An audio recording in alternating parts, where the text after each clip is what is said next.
Hello friends, आपका स्वागत है हमारे यूट्यूब चैनल साइंस साइड वाला पर।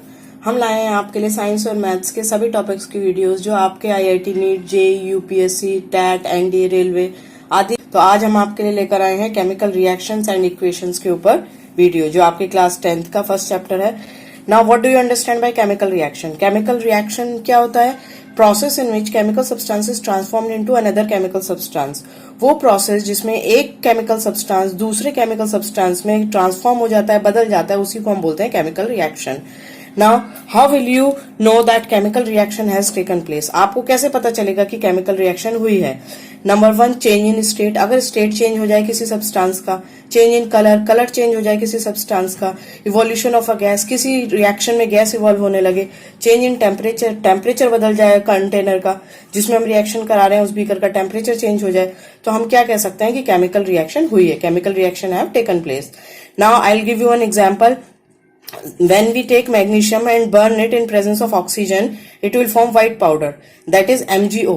जब हम मैग्नीशियम को बर्न करते हैं तो ऑक्सीजन के प्रेजेंस में वो white powder magnesium oxide form करता है। आप इधर डायग्राम में देखिए, हमने एक बर्नर लिया, मैग्नीशियम रिबन को हमने टोंग की हेल्प से होल्ड किया और जब हमने उसको बर्न किया तो dazzling white flame, magnesium Burns with dazzling white flame के साथ मैग्नीशियम बर्न करता है और यहाँ पर आपको व्हाइट, ये जो आपका वॉच ग्लास है, इसमें कलेक्ट हो जाएगा magnesium oxide.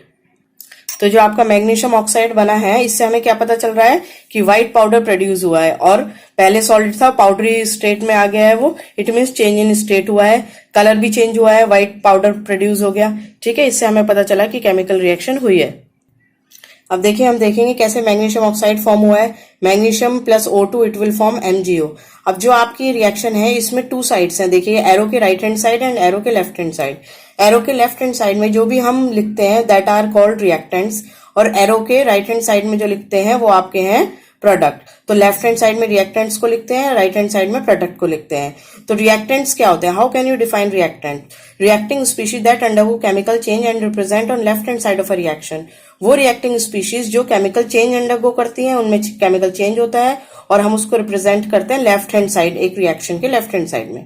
Now how can you define a product? New species formed in a chemical reaction. Chemical reaction में जो नई स्पीशी फॉर्म हुई है and represented on right hand side of a reaction, और एक रिएक्शन के राइट हैंड साइड पे जिसे हम रिप्रेजेंट करते हैं उसको हम कहते हैं प्रोडक्ट। तो ओके, अब देखिए हम पता लगाएंगे कि केमिकल रिएक्शन हुई है कि नहीं, उसके कुछ एग्जांपल्स और आपको हम देते हैं।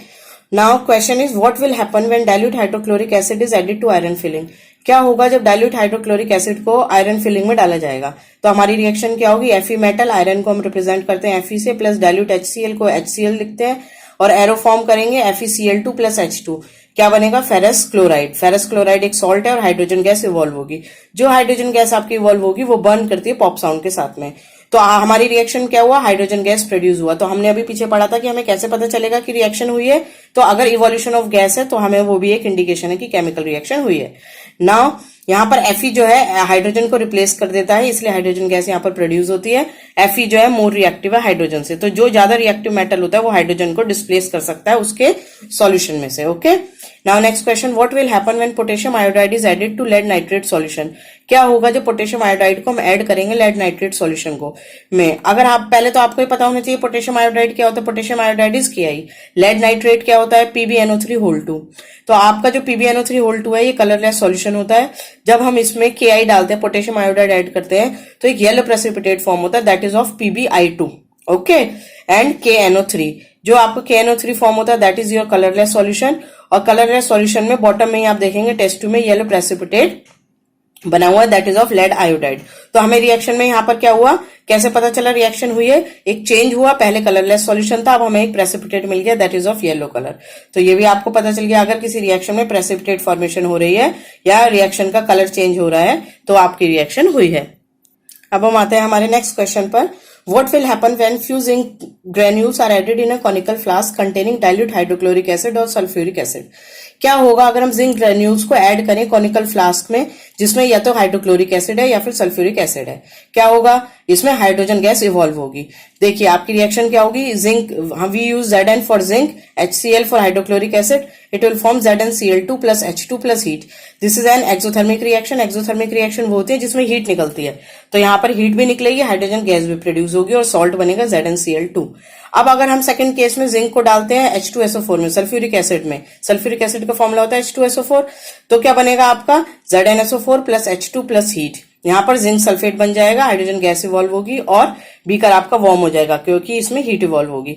तो अब यहाँ पर भी क्या हो रहा है कि जिंक क्या कर रहा है, हाइड्रोजन को की जगह ले रहा है और बना रहा है ZnCl2, और यहाँ पर क्या हो रहा है, जिंक जो है यहाँ पर H2 को रिप्लेस करके ZnSO4 बना रहा है। तो hydrogen gas formation by action of dilute sulphuric acid on zinc, ये आपका कंटेनर है, ठीक है। इसमें हाइड्रोजन गैस देखिए यहाँ पर इवॉल्व होगी, डाइल्यूट सल्फ्यूरिक एसिड है यहाँ पर, और हमने जिंक ग्रेन्यूल्स डाले हैं इसमें। ओके, तो बच्चों आपको पता चल गया कि केमिकल रिएक्शन एंड इक्वेशन क्या है, कैसे हम इक्वेशन नोट करते हैं, क्या होती है केमिकल रिएक्शन, क्या होते हैं रिएक्टेंट, क्या होता है प्रोडक्ट।